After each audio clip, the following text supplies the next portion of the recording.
So this fine dining at home, you're gonna wanna pick a plate. Try not to pick something that's white or light colored. Really for this dish, using a dark colored plate really makes this dish pop. I'm gonna go with this grayish blue plate today. And I'm gonna pop it into the warm oven that I set at 170 degrees Fahrenheit or 75 degrees Celsius to warm up. So that later when we're plating with a warm plate. This is really a trick that a lot of restaurants use. Next, preheat the oven so you can warm your plates up for plating. You can just trim your oven to as low as they'll go, really. I recommend about 160 degrees Fahrenheit or approximately 60, 70 degrees Celsius. Doesn't need to be super warm. Alright, so you're going to start by making mashed potatoes, but you only need enough to plate. So you really only need one potato. Start by washing it and then by peeling it with a vegetable peeler. It's not great. To start, we're going to work on something for the plating. You're going to start by washing and peeling one potato, any potato of your choice, to make some mashed potatoes. The mashed potatoes don't have to be perfect because you're only making dots out of them for the plating, and everybody's only going to get 6 tiny dots of it anyway, so nobody's really going to taste the mashed potatoes, so you don't need too much effort in these. All you have to do is just simply peel them like so, and then later you're going to cook them.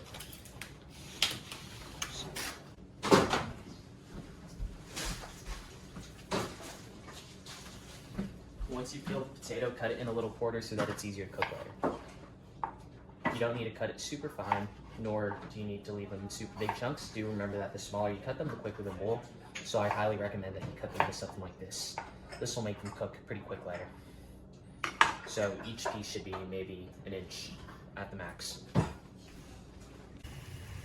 So once the water is boiling, you're just gonna wanna just slide your potatoes in there and let the potatoes boil for around 15 to 20 minutes. Once you can insert a fork in there and easily pull the fork out, the potatoes are done.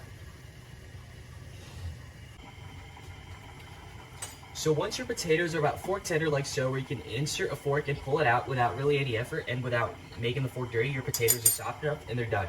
Simply switch off the heat on the potatoes and transfer the potatoes into one of these devices. This is called a potato ricer, and it makes making mashed potatoes so much easier. Simply put your cooked soft potatoes into the potato ricer, and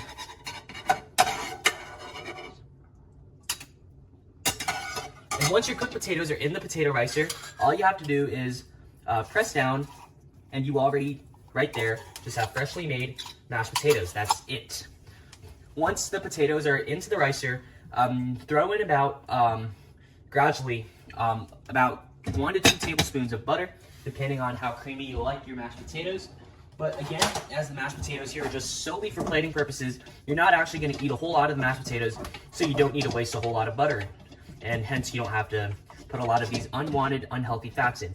But a little bit of butter is always necessary to help emulsify the mashed potatoes and to make it a little bit creamier and a little bit tastier. You don't really need to season it, as once again, you're only going to eat tiny little dots of this stuff.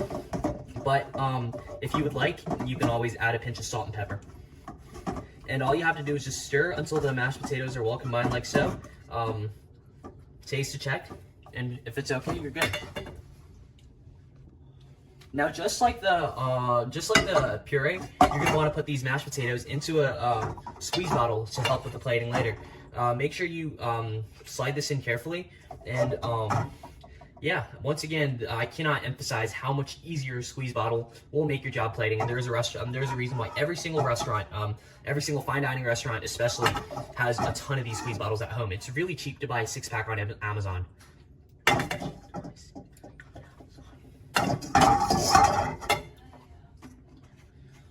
And once you have your mashed potatoes into your squeeze bottle, that's it, you're done and you're ready for plating.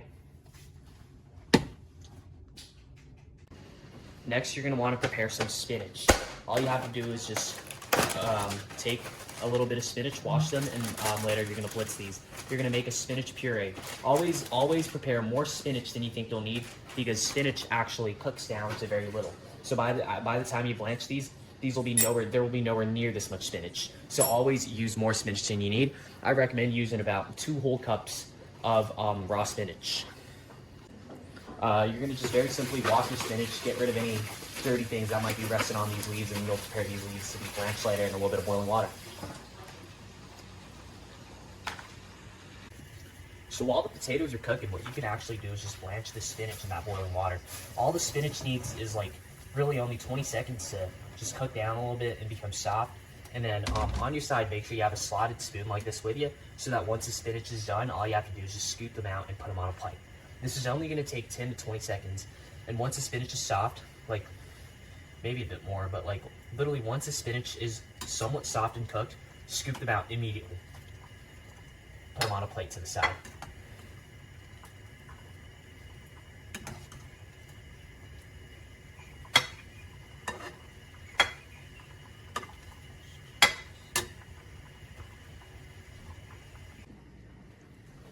As you can see from the bottom of this plate, there's actually a very good amount of liquid in here.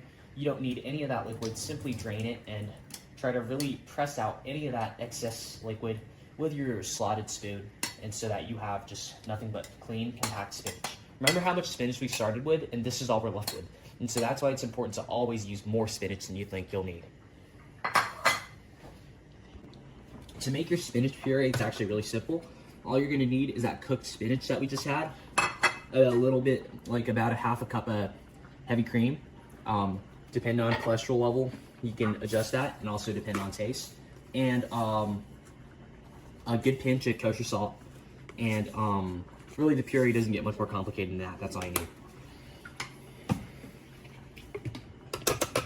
Then just simply blitz this on high.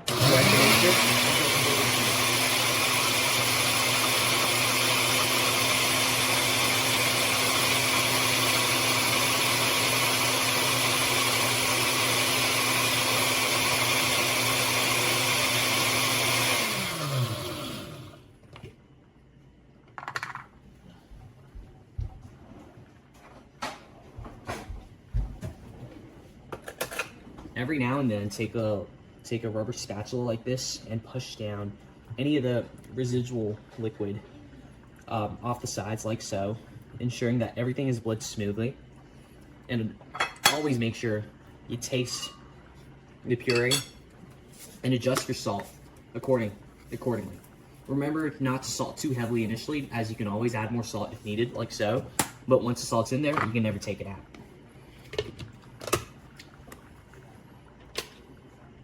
And then now blend it on low, just to and pour until the puree is smooth.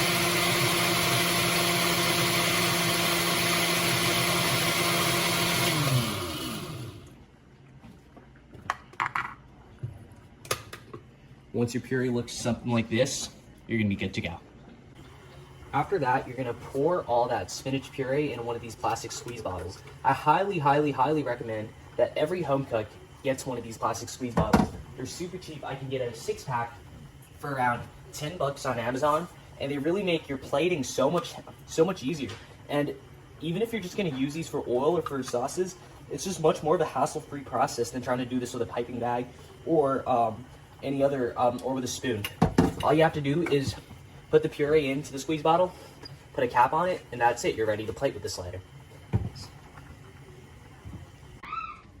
Now, scallops are a very, very high quality seafood ingredient, and I understand that they're a little bit expensive, but then again, you don't have to buy a lot of them, and it's always important to splurge on fresh scallops, as they taste so much better, and they're so much better for you and the environment than frozen scallops. Just remember when you buy scallops to always use them on the day you buy them, because that way they'll be as fresh as possible, they'll taste as good as possible, and you'll eliminate any chance of food poisoning. Simply pat them dry like so, and as scallops are already naturally salty, you just have to very, very lightly season it with a little bit of sea salt before it hits the pan. These are very good quality, very large scallops that I got from my local supermarket. I'm privileged enough to live in a place where you can get these and they're readily available. If you don't live in a place where scallops are maybe as easily available as they are here in New England, you can consider frozen, but I really, really do recommend splurging on some fresh scallops, as they make such a big difference. And now it's ready to start prepping your scallops. First, lug in about a tablespoon or two of olive oil into a little frying pan or skillet. You don't need to use extra virgin olive oil because we're just searing scallops with it. And get that onto a medium-high heat and let that pan preheat. While that happens, we're going to season our scallops. Now, once the oil is hot, you are ready to sear the scallops. The oil should be lightly smoking. Make sure the heat's on medium-high. and you're gonna put your scallops in this order so that you remember where you put them. Put your very first scallop here in the 12 o'clock position. Imagine that this skillet is a little pot. Put the next scallop at the 1 or 2 o'clock position and let that start searing. Put your third scallop at the 3 or 4 o'clock position, and then put your last scallop at the 6 o'clock position.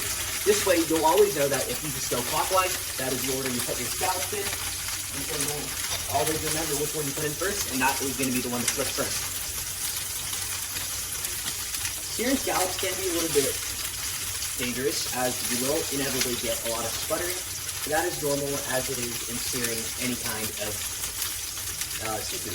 All it takes is really 40 to 45 seconds each side, and these scallops are going to be done very quickly. Once around 45 seconds is up, you can go ahead and flip the first scallop. As you can see, we have a beautiful sear on it. Flip it over and sear the other side. Look at that sear, that is wonderful.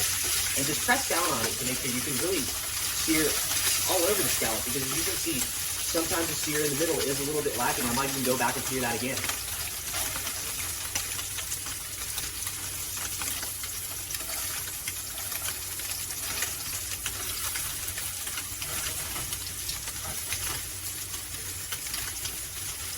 And then once again, starting from the very first scallop I put in, that's always, no matter what, going to be the first scallop that I check and the first scallop that I flip. Because once that's ready, I can go ahead and flip the other ones very easily. So we'll flip that, and look at that beautiful sear. We'll make sure that all sides are seared just as beautifully, and we'll flip these to make sure that they all are. So once both sides have been seared nicely, what you're going to want to do, maybe this one needs a little bit more time.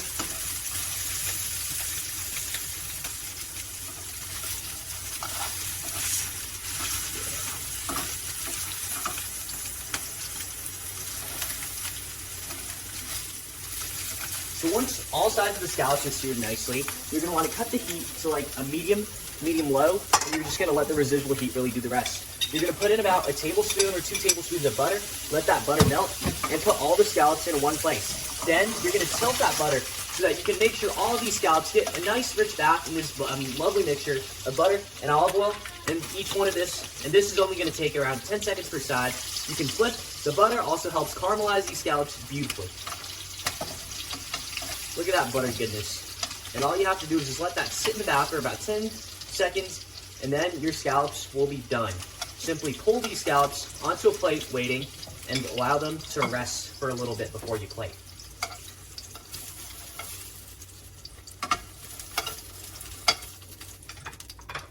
And there you have it, seared scallops. And now is the fun part of every meal, plating it to make it look beautiful. Get your purees ready. And to start, you're gonna take out your beautifully warm, dark colored plate from the oven, and by now it should be warm or hot to the touch. Start by taking some of your spinach puree and select a dot on the upper middle part of the plate, and squeeze out a large dot of the spinach puree onto the middle of the plate. Don't worry if the spinach puree is cold by now. That is exactly the reason why we warm these plates, so that we can reheat this actually. Then you take a large sized spoon. This one might be a little small actually. You take a good sized spoon and you put it right down the middle, and you drag the puree here like so, creating a beautiful line. You might even want to do that again so that you can get that really nice kind of fine dining, elegant kind of look. Once you have that line spread, go ahead and place your scallops. Find the side with the best sear, and place one on the upper left hand corner of the plate with about half the scallop touching the puree, and place the other scallop kind of on the bottom right half of the plate with, again, half the scallop touching the puree. The scallop should look like so. Last but not least, take out your mashed potatoes, give it a trial squeeze to make sure some of the potatoes are coming out, and we're gonna do just very simple dots. Go 1 dot here, 1 dot here, 1 dot here, and then for this side, we're gonna do them upside down. We're gonna go, maybe we'll move the scallop, we're gonna go 1 dot here, 1 dot here, and 1 dot here. And there you have it. You have fine dining quality, delicious seared scallops done at home in less than 20 minutes. How much easier can that be?